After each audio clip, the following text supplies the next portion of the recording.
रात के 10 बज रहे थे। हर रोज सन्नाटा था, लेकिन रात के इस सन्नाटे में गर्ल्स हॉस्टल से एक लड़की बाहर निकलती है। उसकी सैंडल की खटखट की आवाज से वो सन्नाटा टूटता है। बाहर उसके इंतजार में एक आदमी अपनी बड़ी और लंबी सी कार में बैठा हुआ है। वो उसकी कार के पास जाती है और उसके शीशे पर नॉक करती है। शीशा खुलता है। लड़की अंदर बैठे शख्स से पूछती है, दिवाकर मित्तल? अंदर बैठा आदमी सहमति में अपना सिर हिलाता है। फिर वो लड़की, जिसका नाम शोभा था, वो उसकी गाड़ी में उसकी बगल वाली सीट पर बैठ जाती है।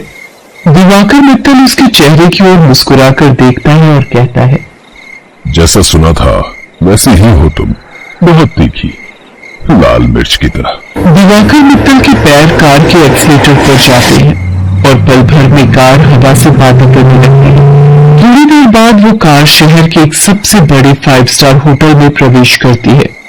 दिवाकर मित्तल पार्किंग में अपनी कार लगाता है और होटल के रिसेप्शन पर जाता है और अपनी प्री बुकिंग के बारे में बताता है। दिवाकर अपने रूम की चाबी लेता है और शोभा के साथ उस कमरे में जाता है।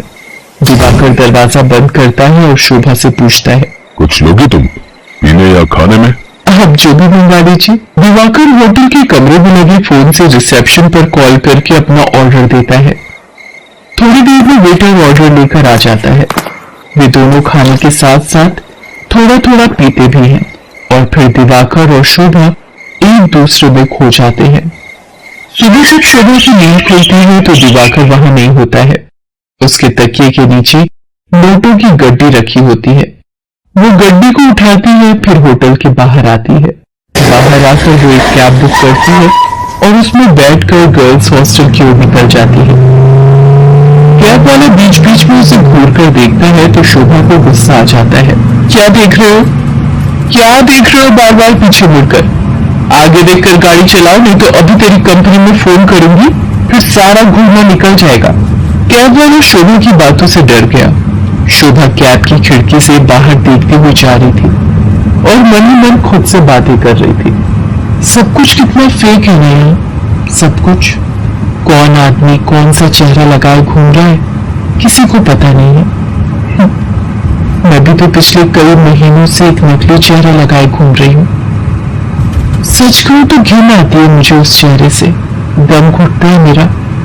लेकिन अब इस चेहरे के बिना मैं रह भी तो नहीं सकती। ये कहानी है जमालपुर की रहने वाली शोभा की। शोभा शहर के एक हॉस्टल में रहती है और इंजीनियरिंग की पढ़ाई कर रही है। वो 8 महीने पहले ही शहर आई है। शोभा के पिता दीनदयाल उससे बहुत प्यार करते हैं। उसे अब भी याद है जब वो ट्रेन में बैठकर शहर आ रही थी तो क्या बाबा, आप इस तरह बच्चों की तरह रोएंगे तो मैं शहर कैसे जाऊंगी? क्या कहूँ शोभा, 5 बरस की थी तू जब तेरी अम्मा तुझे गोद में डालकर हमेशा के लिए हम सबको छोड़कर चली गई। तब से तुझे ही देखकर जिया है। जानती हूँ बाबा।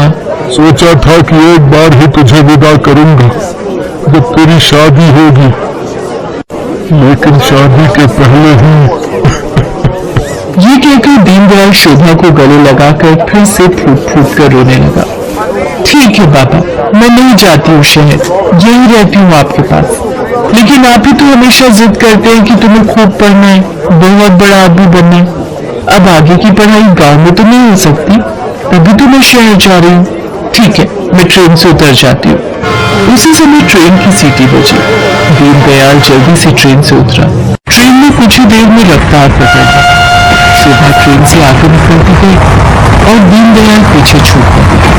शहर में शोभा गर्ल्स हॉस्टल में रहने लगी और अपनी पढ़ाई करने लगी।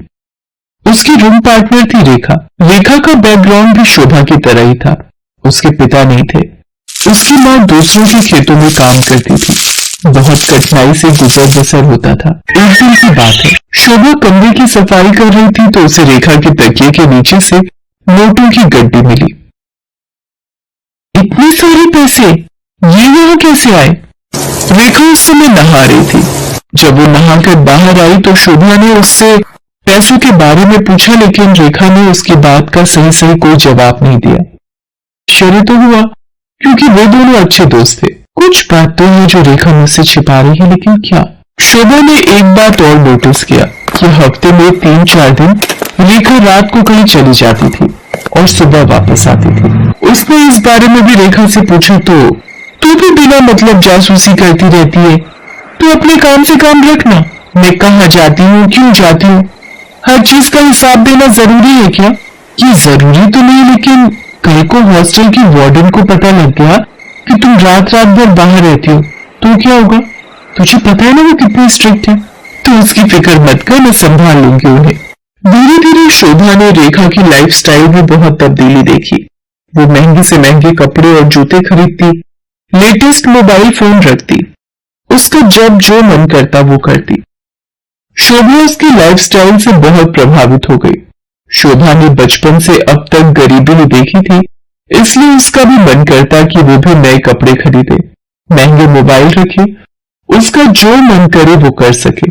रेखा देख, मैं तुझसे ये नहीं पूछने वाली कि तू ऐसी रईसों वाली लाइफस्टाइल कैसे जीती है, लेकिन मैं भी तेरी तरह जीना चाहती हूँ।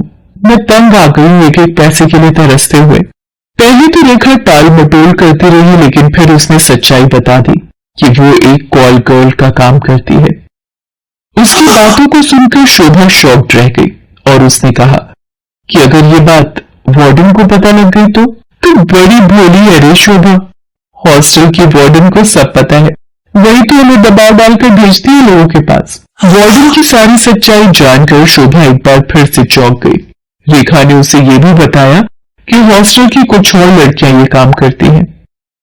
शोभा को ये सब सुनकर अजीब तो लगा, लेकिन बेहतर लाइफस्टाइल के चक्कर में वो अपने सम्मान का सौदा करने के लिए तैयार हो। मैं इस गंदे दलदल में फंस गई।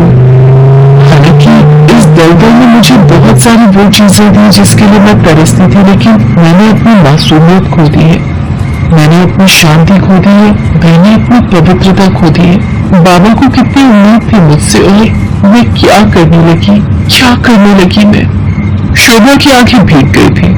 वो अब ये काम नहीं करना चाहती थी, लेकिन हॉस्टल की वार्डन उस पर बार बार दबाव डाल रही थी।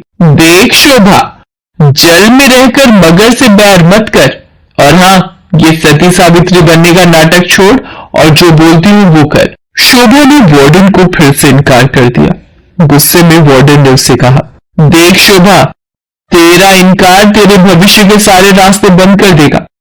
मेरी एक शिकायत पर कॉलेज से भी तुझे निकाल दिया जाएगा और तुझे मैं इतना बदनाम करवा दूंगी कि इस शहर तो क्या तू कहीं भी किसी को मुंह दिखाने के लायक नहीं रहेगी। शोभा उस रात हॉस्टल से निकली तो जरूर, लेकिन उसने कुछ तय कर लिया था। वो हॉस्टल से निकलकर सीधा पुलिस स्टेशन पहुंची और इंस्पेक्टर नाज़नीन को हॉस्टल और वार्डन की सारी सच्चाई बता दी। शोभा की बात सुनकर नाज़नीन शॉक्ड रह गई। शर्म आ रही है मुझे तुम पर और उन सभी लड़कियों पर जो अच्छी लाइफस्टाइल के चक्कर में शॉर्टकट अपनाती हैं और अपने सम्मान का सौदा करती हैं, और तुम जैसे मासूम लोगों का फायदा तुम्हारी वार्डन जैसे लोग उठाते हैं। मुझसे बहुत बड़ी गलती हो गई इंस्पेक्टर नाज़नीन।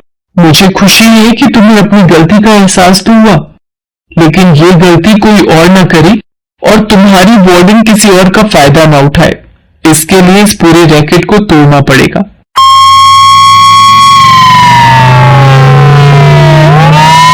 इंस्पेक्टर नाज़नीन ने वार्डन को गिरफ्तार कर लिया और उसे जेल भेज दिया। जिस वार्डन पर लड़कियों की सुरक्षा की जिम्मेदारी थी, वो उनका सौदा करने लगी थी। इस बात को सुनकर पूरा शहर सन्न रह गया। आज शोभा इंजीनियरिंग के लास्ट ईयर में है और वो बहुत ही मेहनत से अपनी पढ़ाई कर रही है।